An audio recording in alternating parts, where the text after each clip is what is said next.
दोस्तों, अगर आप हर रोज कुछ नया सीखना चाहते हैं तो चैनल को सब्सक्राइब कर लीजिए, वीडियो को लाइक कर दीजिए। अगर आप भी हिंदू धर्म पर पूरा विश्वास रखते हैं तो कमेंट बॉक्स में राधे राधे जरूर लिखना। दोस्तों, हम सभी जानते हैं कि हिंदू पुराणों के अनुसार कालखंड यानी कि समय को 4 भागों में बांटा गया है, 4 युगों में बांटा गया है, जिसे सतयुग, त्रेता युग, द्वापर युग और कलयुग के नाम से जाना जाता है। हिंदू पुराणों में ये भी व्याख्यान मिलता है कि जब किसी कालखंड में उस समय की परिस्थिति और मानकों के अनुसार धर्म का लोप होने लगता है तो उस समय भगवान विष्णुदेव अवतरित होकर अधर्मियों का नाश करते हैं और फिर तीनों लोकों में पुनः धर्म की स्थापना करते हैं। और यही एक समय होता है जब किसी नए युग का प्रारंभ होता है। लेकिन दोस्तों, क्या आप ये जानते हैं कि इन 4 युगों की शुरुआत कैसे हुई और इसका अंत कैसे होगा? तो आज की इस वीडियो में हम इन्हीं प्रश्नों का उत्तर देंगे विस्तार पूर्वक। बस आप वीडियो को अंत तक देखते रहना। किसी भी युग का अर्थ होता है कि उस युग में किस प्रकार व्यक्तिगत जीवन, आयु और उसमें आने वाले मनुष्य की ऊंचाई और उसमें होने वाले भगवान के अवतारों के बारे में जानना, जो युग परिवर्तन के बाद बदल जाते हैं। तो वीडियो को बिल्कुल ध्यान से देखिएगा। दोस्तों, वैसे तो हिंदू धर्म के शास्त्रों के अनुसार इन सभी युगों का पहले भी कई बार परिवर्तन हो चुका है, लेकिन ऐसा माना गया है कि सृष्टि के आरंभ में पहला युग सतयुग था। सतयुग की काल अवधि 4800 दिव्य वर्ष अर्थात 17,28,000 मानव वर्ष मानी जाती है। दोस्तों, ऐसा माना जाता है कि इस वर्ष मनुष्य की आयु 1 लाख वर्ष के करीब होती थी। साथ ही मनुष्य की लंबाई भी आज की तुलना में काफी अधिक होती थी।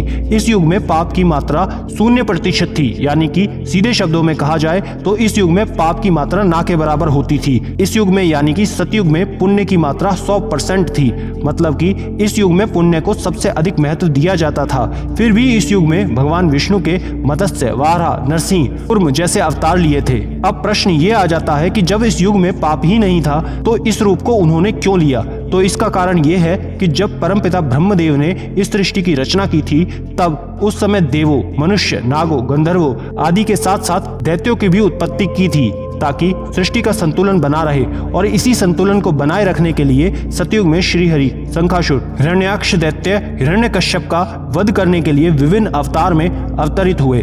अर्थात ये सभी अवतार धर्म की रक्षा के लिए राक्षसों का वध करने, वेदों का उद्धार करने और पृथ्वी की रक्षा करने के लिए लिए गए थे।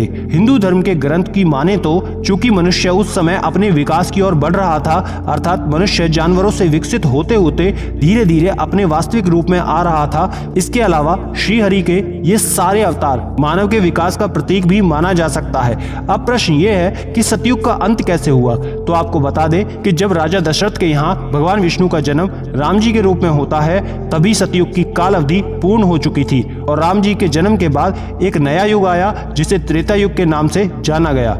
अब बात करते हैं त्रेता युग के बारे में। जब सतयुग समाप्त हो गया तब त्रेता युग का आरंभ हुआ और ये युग सनातन धर्म का दूसरा युग माना जाता है। इस युग में भगवान विष्णु ने वामन, श्री राम और परशुराम जी का अवतार लिया था। इन अवतारों को लेने का कारण था कि वामन के रूप में राजा बलि का उद्धार करना, परशुराम जी के रूप में धर्म पथ से भटके हुए दुष्ट क्षत्रियों का नाश करके सबको धर्म पथ पर लाना, श्री राम जी के रूप में रावण का संहार करके इस समस्त पृथ्वी को रावण के आतंक से मुक्त करना। इस युग की काल अवधि 3600 दिव्य वर्ष अर्थात 12,96,000 मानव वर्ष मानी जाती है। इस युग में मनुष्य की आयु 10,000 वर्ष हुआ करती थी, जबकि लंबाई 100 से 150 फुट हुआ करती थी। इस युग में पाप की मात्रा 25% और पुण्य की मात्रा 75% थी। दोस्तों, इसी त्रेता युग में रावण, कुंभकर्ण, बाली और अहिरावण जैसे अत्याचारी राजा हुए, जिन्होंने अपने बल और अहंकार में आकर तीनों लोकों के प्राणियों पर अत्याचार किया, जिसकी वजह से भगवान विष्णु ने यह अवतार लिया और उन सभी का वध किया। श्री राम के रावण वध करने के बाद जब वो अयोध्या लौटे तो उन्होंने कई वर्षों तक वहां पर शासन किया और उसके बाद उन्होंने भी अपनी देह को त्याग दिया। और राम जी के देह त्यागने के बाद फिर एक नए युग का सृजन हुआ जिसे द्वापर युग कहा जाता है। अगर आप राम जी के भक्त हैं तो कमेंट बॉक्स जय श्री राम जरूर लिखना। अब बात करते हैं द्वापर युग की। त्रेता युग के बाद द्वापर युग की शुरुआत हुई। इस युग को सनातन धर्म का तीसरा युग माना गया है। यह युग श्री कृष्ण जी के नाम से जाना गया। इस युग में श्री कृष्ण जी का अवतार हुआ था। इस युग की काल अवधि 2400 दिव्य वर्ष अर्थात 8,84,000 मानव वर्ष मानी जाती है। इस युग युग में मनुष्य की आयु लगभग 1000 वर्ष मानी जाती है। इस युग में पाप की मात्रा बढ़कर 50% और पुण्य की मात्रा घटकर 50% हो गई थी। इस युग को युद्धों का युग भी कहा जाता है, क्योंकि इस युग में चारों ओर अधर्म था और धर्म के लिए कई युद्ध किए गए थे। इन अधर्मों को रोकने के लिए भगवान श्री कृष्ण सभी पापियों का एक एक करके नाश करना शुरू करते हैं। जब द्वापर युग के दौरान सभी पापियों का नाश हो गया, तब युधिष्ठिर को हस्तिनापुर का शासन मिल गया। जिस समय युधिष्ठिर का राज तिलक हो रहा था, उसी समय गांधारी वहां पहुंच जाती है और उस समय वो अपने सभी पुत्रों की मृत्यु का जिम्मेदार मानते हुए भगवान श्री कृष्ण को श्राप देती हैं। गांधारी ने श्री कृष्ण को श्राप देते हुए कहा कि जिस तरह तुमने मेरे कुल का नाश किया है, उसी तरह तुम्हारे कुल का भी नाश हो जाएगा। उसके बाद पांडवों ने 36 साल तक हस्तिनापुर पर राज किया और उसके बाद गांधारी के दिए श्राप के कारण भगवान श्री कृष्ण की द्वारका नगरी की स्थिति दिन ब दिन खराब होने लगती है। द्वारका वासी स्वयं में ही मदिरा पीकर आपस में लड़ने लगते हैं और अंत में हालात इतने खराब हो गए कि पूरा यादव वंश ही खत्म हो गया। और उसके बाद एक दिन भगवान श्री कृष्ण किसी वृक्ष के नीचे विश्राम कर रहे थे, तभी इस समय किसी शिकारी ने उन पर ही निशाना साध दिया। क्योंकि भगवान श्री कृष्ण ने मृत्युलोक में ही जन्म लिया था, इसलिए एक ना एक दिन उन्हें ये मनुष्य देह त्यागनी ही थी। और वही हुआ और उन्होंने अपनी देह का त्याग किया और वो वैकुंठ को चले गए। वहीं जब ये सूचना युधिष्ठिर को मिलती है, तब वो भी समझ जाते हैं कि उनके जीवन का उद्देश्य भी समाप्त हो चुका है।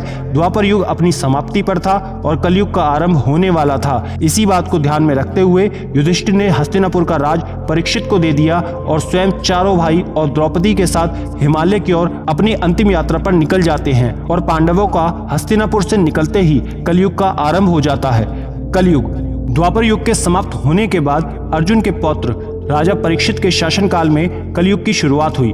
कलयुग सनातन धर्म का चौथा और अंतिम युग कहा गया है। इस युग को सबसे श्रापित युग भी कहा गया है। आज इसी युग में हम सब जी रहे हैं। इस युग में पाप की मात्रा 75% और पुण्य की मात्रा 25% है। आपको ये बता दें कि अभी तो कलयुग का प्रथम चरण ही चल रहा है और ऐसा माना जाता है कि कलयुग का आरंभ 3102 ईसा पूर्व में हुआ था, यानी कि अभी तक लगभग कलयुग ने अपने 5120 वर्ष ही पूरे किए हैं, जबकि इसके अंत होने में अभी 4,32,000 वर्ष है। परंतु कलयुग का अंत कैसे होगा, इसके बारे में ब्रह्म पुराण में पूरा बताया गया है। ब्रह्म पुराण के अनुसार कलयुग के अंत में मनुष्य की आयु महज 12 वर्ष रह जाएगी। इस दौरान लोगों में द्वेष और दुर्भावना बढ़ेगी। कलयुग में उम्र जैसे जैसे बढ़ती जाएगी, वैसे ही नदियां सूखती जाएंगी। बेईमानी और अन्याय से धन कमाने वाले लोग और अधिक बेईमान होते जाएंगे।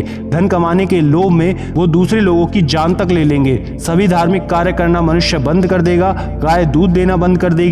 मानवता नष्ट हो जाएगी। लड़कियां बिल्कुल भी सुरक्षित नहीं होंगी। उनका अपने ही घर में अपने ही लोगों द्वारा शोषण होगा।